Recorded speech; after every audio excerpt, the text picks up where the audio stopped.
You guys feeling inspired? Yeah? Well, my name is Ratha Sok, and today I'm going to share with you guys my adventure as a graffiti artist and how I followed my passion, dreams, and how I found that drive to go out there and express myself, but also build community through graffiti. It all began with my parents immigrating from Cambodia. They came here, and before they came here, they actually were a part of the Khmer Rouge. And during the Khmer Rouge, at that time, the Khmer Rouge was advancing in the civic wars, in the civic wars with the civilians. It all began as my dad was a soldier, and he was fighting against the Khmer Rouge. But at the end, they lost and they surrendered. He was a slave. He was working for the Khmer Rouge, and they were only giving him one bowl of rice, 1 cup of water to survive throughout the whole day while he was farming. And it was crazy.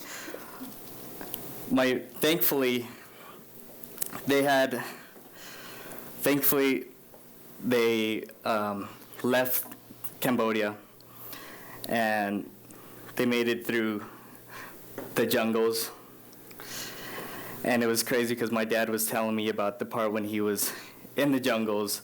He was with a group, and he was with my mom. He was walking through the jungle, and he was telling me that there was landmines scattered all around. And he told me that if he took one wrong step, that the whole group would have just blown up.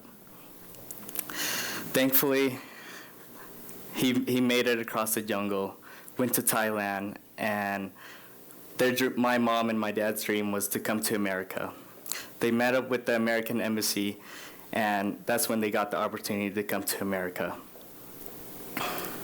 My parents came to America with no education, and they didn't know any English. They had no money, and they had to apply for financial assistance. And that's when my sisters and I grew up in a low-income community. And growing up in a low-income community, that's where I was taught a lot of my lessons. My parents didn't have enough money to take us to the amusement parks, or they didn't have any money to take us to a fancy restaurant. And so that's where I learned how to survive and how to make a little money to help support my hobbies. And my interest lied in being a young entrepreneur. I started selling my marbles, I started selling my Hot Wheels, and I started selling my Pokemon cards. Anything that I can get my hands on, I just started selling it. As a kid, I was a very quiet kid, and I didn't know how to express myself. So I had to figure out a way to find an outlet to express my feelings and my thoughts. I would literally say 1 to 2 words a week. And that's when I got into graffiti. I was always into art. In 3rd grade, my teacher taught me how to paint the sky and the grass, and it was just blue and green. But I thought it was the coolest thing ever. And from there on, the only art that was introduced to me was graffiti. And my cousin got me into it. We went to the store, he bought a marker, and I was like, oh, let me get a marker too. And he was like, yeah, let's go do some graffiti. But he showed me this video, and from there on, I learned the subculture, and I've learned the meaning behind graffiti, and it was just a beautiful thing for me. And I decided that maybe this can be a way to express myself. I started getting into graffiti. I started climbing buildings, rooftops, jumping on trains, and it was so fun. But it got into a point where I started getting into fights with gangs, and they started trying to shoot me up, trying to stab me. I remember I was painting this fence, and a guy comes down, he's like, what are you tagging? And I'm like, I'm just doing some artwork. And it was crazy because the community started taking their eyes off of the gangs and started focusing on the artwork that I was doing. And when I noticed that, I started painting positive messages such as don't waste your talent or live to rock. And the community started seeing that. So my friends started seeing that. They went to school and they were like, Ratha, that was a bold message that you did. After that, after painting those messages, it was truly inspiring for me. But eventually, it got me caught up. One day, when I was 16, I get a knock at my door. It was 5 cops in front of my door telling me, finally, we caught this guy.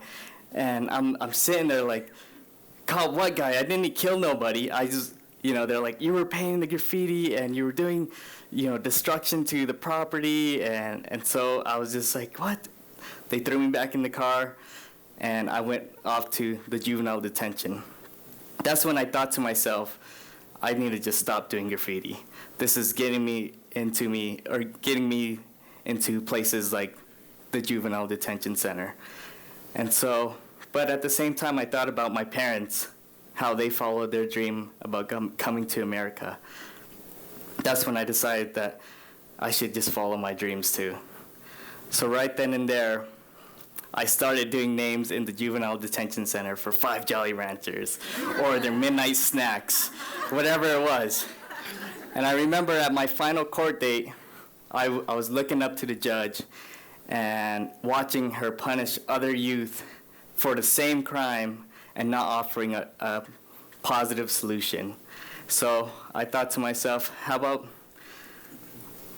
how might I provide a positive solution for myself and other youth? So I asked the judge, well, what else is possible? How might I provide more of a positive solution for this? Because they were getting thrown away from their families and taken away from their communities.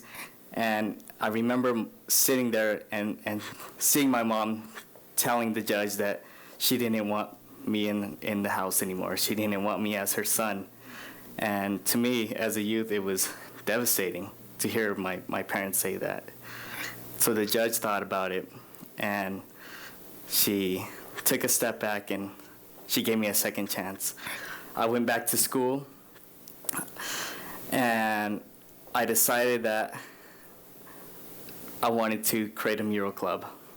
And at this mural club, we provided an opportunity for youth to express themselves through graffiti.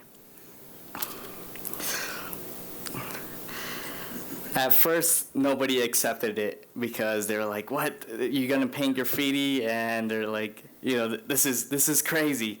But at the end, we've successfully painted 10 murals inside the school and in the community.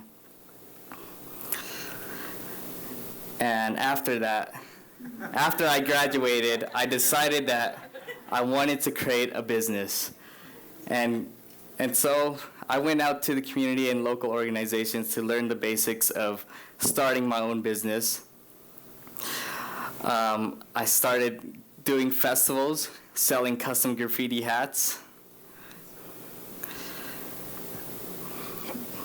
And that's when I started Too Cool.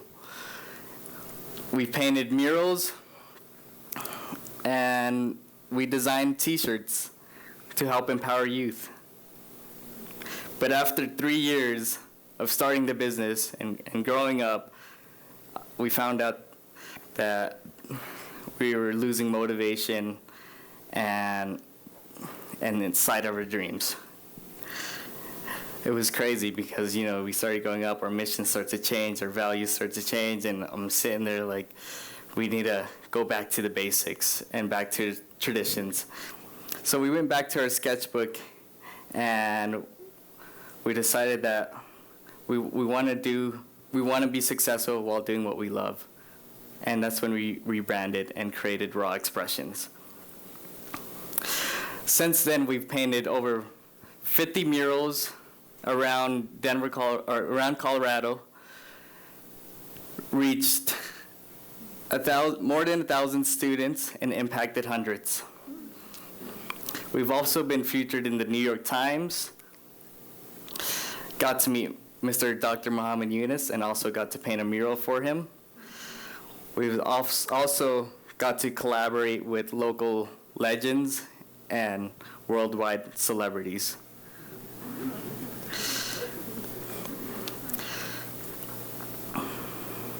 We've also been named Young Entrepreneur of the Year from Ernst & Young.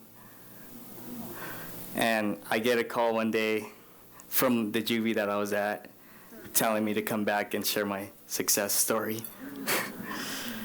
But what is most rewarding to me is seeing my community, my family, and my friends follow their dreams and their passions. And so that leaves me with closing statement and also a video after this. But the 4 things I think that you need to take life to the next step are: find out your passion, find out what you love doing best, follow your dreams, find that drive within you, that juice, and go out there and express yourself. And I leave you guys with a gift from us, because what is truly fulfilling and relieving to me is when you truly express yourself.